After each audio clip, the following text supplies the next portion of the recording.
Hey y'all, it's Jessica from Sloppy Swatches. For this week's But Do They Watermarble, I'll be testing the Rainbow Cremes collection from Moonflower Polish. Now these are primarily stamping polishes, so they are a bit on the thicker side and a little bit slow to drip. I'll go ahead and say that right now. But they are creams and they are in a rainbow color, so I thought I would go ahead and test them for you. If you'd like to see the full stamp and review, I do have that. I'll link it in the description box below. These were sent to me for review and they are going to be a part of her permanent line, I believe.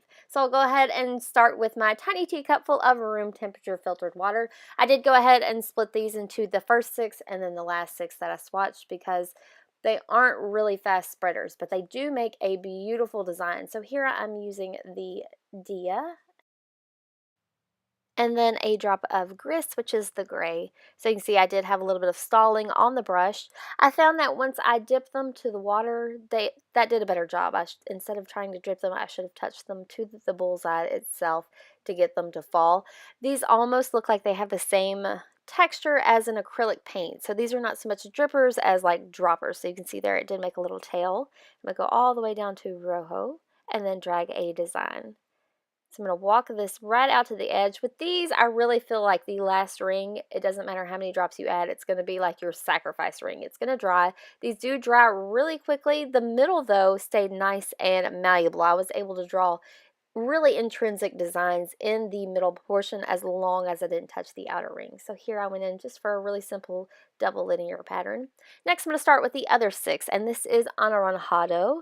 And this did spread out pretty well, but this was one of the really fast dryers. Even when stamping, it dried a little bit quickly.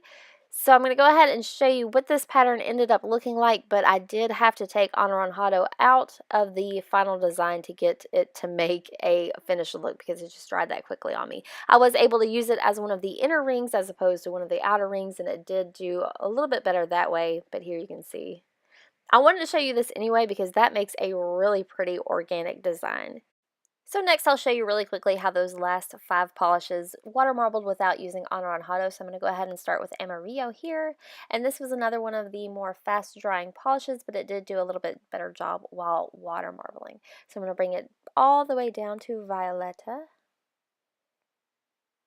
And these did pretty okay. I'm not saying that these are easy to water marble with, but they are definitely an option, especially if you've already picked them up. I wouldn't necessarily buy them for water marbling because they are amazing at stamping. That is their #1 purpose, but I was able to make some pretty designs, so this could be an option if you have these. Here I was able to go for a full spiral pattern, no problems at all. The final design with these does end up being a little bit on the smaller side because it does stall as it dries out.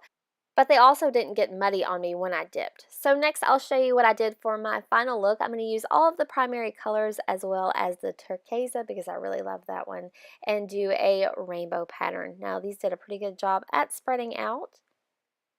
I did lose the yellow a little bit in the final design. I think it blended in just a tiny bit with that green, but it was no problem. So I'm going to go in for a spiderweb pattern. I kind of wanted to go for a tie-dye look. So I'm just going to pull out as many points outwards as I can. And you can see here that these stay nice and wet towards the center. I was able to do a lot of manipulation, but as soon as I touched that outside ring, it did drag it out a little bit. So I would definitely recommend being careful when you do that. I have my nails prepped with 1 coat of Adia from this collection and some Sexy Cuticles by MDJ Creations around my cuticle area. I'm just going to go in for a dip here on those spikes. And I did accidentally pick up my nail while some of that polish was still on the surface, so I did get a little uh-oh there. That's okay for now because I was planning on stamping over these anyway. So here's a look at that completed mani before top coat and with a little bit of cleanup. Here it is underneath my artificial lighting at an angle, and next I'll show you how I stamped. So I'm using Winstonia Plate W203 and Noche. I am going to go ahead and add 2 swipes of Noche to this plate because this is a very deep and large image. I'm going to give a firm scrape downwards and an upwards roll with my Creative Shop stamper. I'm going to stamp it directly over the water marble. The top coat I used did have some flakies in there, so that's not a part of the creams at all. That's part of the top coat. I used Top Notch top coat, but I had just swatched the Bluebird flakies, so that's where it picked up some of those flakies. I do love how this looks with the large black over that surface. It reminds me of those papers where you scratch and the rainbow shows up underneath. That's what this is to me. So I'll top coat once more with Top Notch top coat by Bluebird Lacquer, and these polishes really come to life with a top coat. So here is this week's final look underneath artificial lighting, and then once more at an angle in shade. So I really did like how these work. They are a little bit on the more difficult side to use. I do think that these are going to be wonderful for making the water marble decals with. So you water marble like normal and then leave it on the surface to dry and then use it as a decal. These do dry on the quicker side, so you're not going to have to wait like a whole day for the decal to dry. So that's it for this week's, but do they water marble? I will link Moonflower Polish's storefront and social media down below. If you'd like to, you may also follow me on Instagram at Sloppy Swatches.